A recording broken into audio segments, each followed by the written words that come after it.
রাজনীতিতে নতুন মেরুকরণের কোনো আভাস দেখছেন কিনা? না, এখানে মূল ব্যাপার হলো মাহমুদুর রহমান সাহেব যে কথাটা বলছেন, মান্না ভাই যেটা বলছেন, এটা রাজনীতির এই মুহূর্তের একটা কঠিন বাস্তবতা। আমরা যারা রাজনীতির একজন সাধারণ কর্মী, এখানে মাসুদ কামাল ভাই আছেন, মানে মূলত হয় কি, এখানে যতটা বেশি স্বচ্ছতা থাকবে, যত বেশি স্বচ্ছতা থাকবে, ততই জনগণের জন্য কল্যাণকর, রাজনীতিবিদদের জন্য কল্যাণকর, বোঝা যাবে।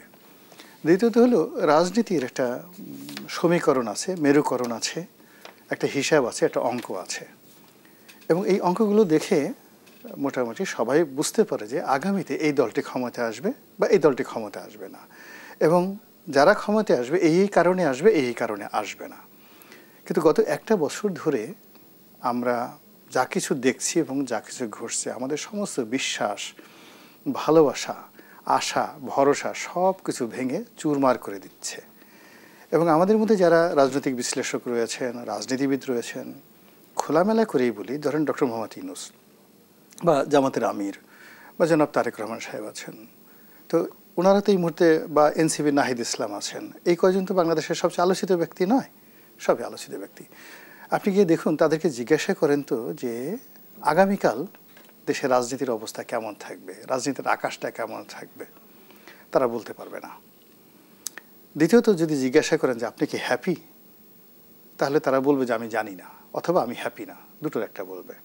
3 নম্বরে যদি প্রশ্ন করে যে আপনি এখন যে অবস্থার মধ্যে আছেন, শেখ হাসিনার জমানাতে তো আপনি অনেক যন্ত্রণার মধ্যে ছিলেন, পালিয়ে থাকতে হতো, বা তারেক রহমান সাহেব আপনি দেশের বাইরে থেকে প্রতিটা মতো মামলা মোকদ্দমাতে ছিলেন, তখন যে আপনার জীবনের ধারাবাহিকতা ছিল, আপনার স্বপ্ন ছিল, টুমরো আপনি একটা স্বপ্ন দেখতেন যে শেখ হাসিনার পতন হবে আর আমি বাংলাদেশে এসে এই কাজ করব। জামাতের আমি স্বপ্ন দেখতেন শেখ হাসিনার পতন হবে, আমরা বের হয়ে একটা ইসলামী আন্দোলন করে সারা বাংলাদেশে সারিয়া ভিত্তিক একটা রাষ্ট্র আমরা কায়েম করব, এবং আমাদের অবস্থান হবে, আমাকে সবাই আমিরুল মুমিনিন ডাকবে, এবং আমার অবস্থা হবে দ্বিতীয় হযরত উমরের মতো, আমি লাঠি নিয়ে এইভাবে ঘুরবো। এরকম একটা স্বপ্ন তাদের মধ্যে, যখন তারা পালিয়ে থাকতেন বিভিন্ন জায়গাতে, তারা বসে বসে স্বপ্ন দেখতেন। এখন যদি তাদেরকে জিজ্ঞাসা করেন যে হুজুর আপনার এই স্বপ্নটা কি এখনও আছে, চলমান আছে, বা তারেক রহমান সাহেব জিজ্ঞেস করেন, তারা বলবে ওই মাহমুদুর রহমান মান্না সাহেবের মতো, যে না, আমাদের কোনো স্বপ্ন নেই, এই মুহূর্তে আমরা স্বপ্ন নেই।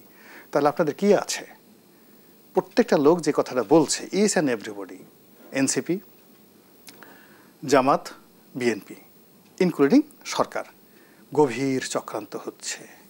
একটি পক্ষ এই নির্বাচন বানচাল করার চেষ্টা করছে, এইগুলো একটা কথা, দুর্বলতা। আর দেখবেন যে অনেক মানুষ না ভূতের ভয়, গভীর রাতে যখন কেউ যাচ্ছে, তা যাওয়ার পরে কবরের পাশ দিয়ে যাচ্ছে বা একটা তাল গাছের উপর দিয়ে যাচ্ছে, সে অমাবস্যার রাত, সে অকারণে কাশাকাশি শুরু করবে, মানে নিজে যে ভয়টা পাচ্ছে সে ভয়টা দূর করার জন্য কাশাকাশি শুরু করবে। কেউ গান গাওয়া শুরু করবে, কেউ হয়তো দেখা গেল যে লাইট জ্বালাবে, টর্চ লাইট আছে, বা গ্রামে আমরা দেখছি যে হাতে কিছু আগুন ঠাগুন নিয়ে সে ঘোরাফেরা করে যেন তাকে কেউ আক্রমণ করতে না পারে। তো এই যে অহমিকা দেখানো মূলত দুর্বলতা থেকে, আর সেই দুর্বলতা এখন সমস্ত রাজনৈতিক দলগুলোর মধ্যে দেখবেন যে তারা প্রতিপক্ষকে হুমকি দিচ্ছে।